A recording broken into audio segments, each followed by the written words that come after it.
Welcome to another episode of Ask Forza. It is Derby time. The Derby is right around the corner. So we want to discuss shipping in for stakes races. How's it done? When's it done? And why is it done in that fashion? And so in this episode, we're going to touch on a lot of different things as you start seeing these horses move around the country to get ready for the Kentucky Derby. So over the next couple weeks, you're going to see news of different horses shipping into the Kentucky Derby from, to Churchill Downs from wherever they are in the country. So we want to kind of talk about that, how that looks like, and what, from my perspective as a horseman, makes sense when you're coming from different parts of the country. I've always found it interesting for the majority of stakes races, the trainers tend to ship in day of, night before. Usually it varies, but for the Derby, everybody seems to ship in at least 10 days to 2 weeks out. So what is it that makes it so different compared to other stakes races? Is it the fact it's the Derby? Is it the weather? Is it the new track? What is it? So I think there's a lot. It's interesting when you're dealing with the other stakes race on the card. A lot of it's older horses. So older horses have already been through a lot of paces. They've traveled. They've shipped in for races. They kind of know that routine, so you don't necessarily worry about them as much. So you don't need to ask them to do as much to get ready on the day. Younger horses too, like it's very interesting when you're training horses. Babies, when they're young and naive, they're kind of like starry-eyed and they're just taking things in and they're trying to take it in and they're getting used to it because it's so new. Older horses, they're old pros. When you're hitting this weird teenage age, as these 3-year-olds are, they're kind of teenagers at the end of their high school going into college. They're in an interesting mental maturation phase in terms of they need to see a little bit more. They have to get used to those bigger crowds. Yes, they've run in some stakes races in different parts of the country, but they haven't faced a crowd yet, so they're not quite. Nobody's ever faced a crowd like there will be on Derby or Oaks Day in their career unless they've run a race like the Breeders' Cup, and even then, the crowds aren't that big. So the track at Churchill Downs can be a bit intimidating to horses, which is a big reason why you want to get some of these horses over there. Again, the Derby field is intimidating when you're running against 20 horses in a race. You need to have these horses as mentally right as possible, not necessarily physically. Physically, at this stage of the game, you should have them there.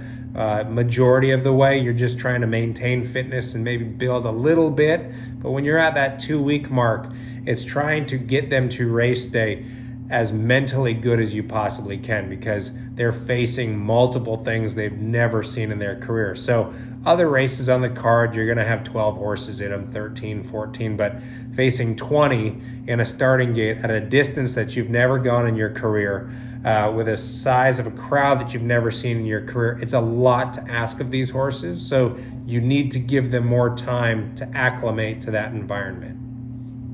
With that said, though, they're training in front of an empty grandstand. It's not like the crowds are going to be there. So why is it so helpful over that particular track? Part of it, though, as we lead up into Derby week, you still have a ton of photographers around. You've got a lot of fans around. You've got people running around. So they do see a lot in the mornings. So you try and balance that. Obviously, you're trying to give the horse enough time to relax and be left alone, while also trying to cater to the media. But I've always felt it's a little different. Maybe the horses take it a heck of a lot easier than the people, but you just want to help them the best that you can because come race day, you've got the walkover. And Churchill Downs, yes, for most races you're walking from the backside over, but you're not walking with 10 people all around you. The paddock's not crowded to the point where you can barely walk around in the paddock. So you want them to understand that environment and be comfortable in that environment as much as possible because on race day for them, it's hugely claustrophobic and some horses are fine with that, some are not. But that Churchill Downs paddock is very small. It gets very cramped with the amount of people in there. So you're trying to give them every chance to not misbehave. How different is it to ship in from, say, running in the Wood Memorial from coming in from California? Obviously, the weather is extremely different. Does that play a big role in the shipping times?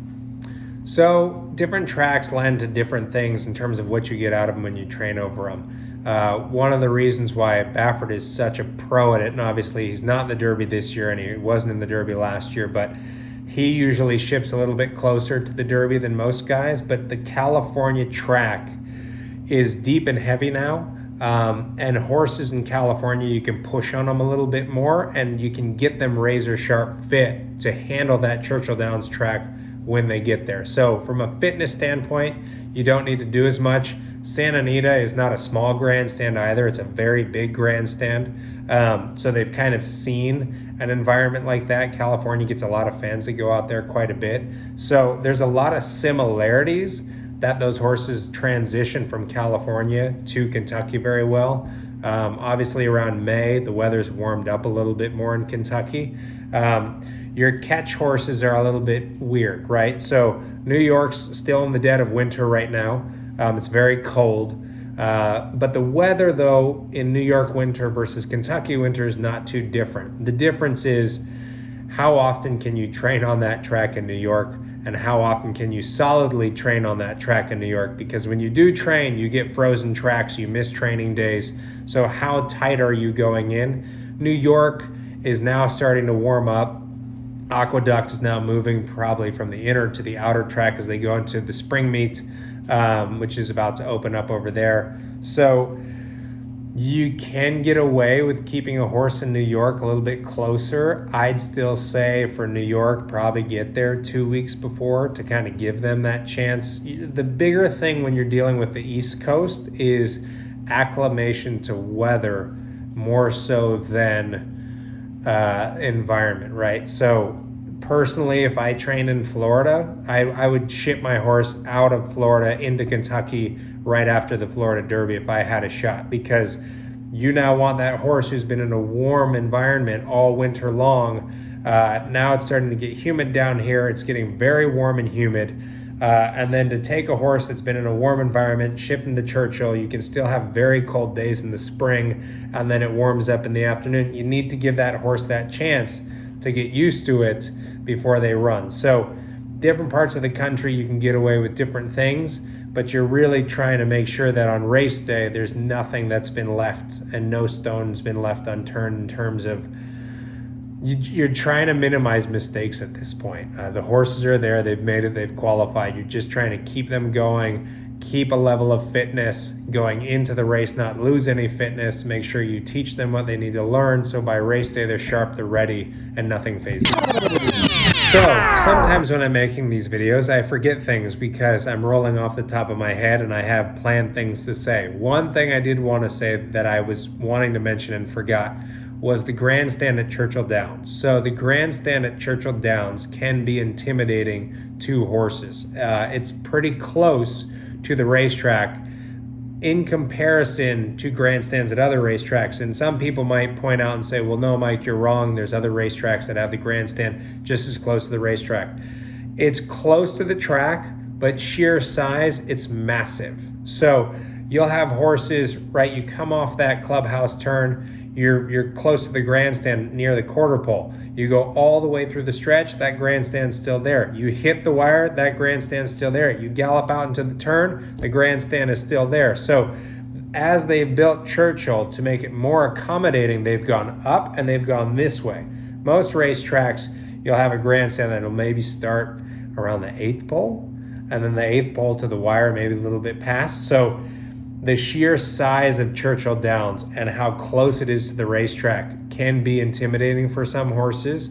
Then you throw in 120,000 people in that grandstand and it's a lot for them to take in. So I did want to point that out. That's why it is important to get there early enough to where they can see it a lot. Then let them see it when there's people in the stands on those early days of racing at Churchill. Take them over schooling on opening day at Churchill Downs and some of those days leading up, and then give them a break a couple days going into the Derby so they're not overloaded all the time. But at Churchill Downs, you walk along the apron, you walk into the paddock, you go underneath a tunnel to go into the track. There's people on on Derby Day on overhead of you and all around you, and then the paddock you're crowded. So they've got to get used to that environment as well before they run in the Derby or the Oaks. So wanted to point that out.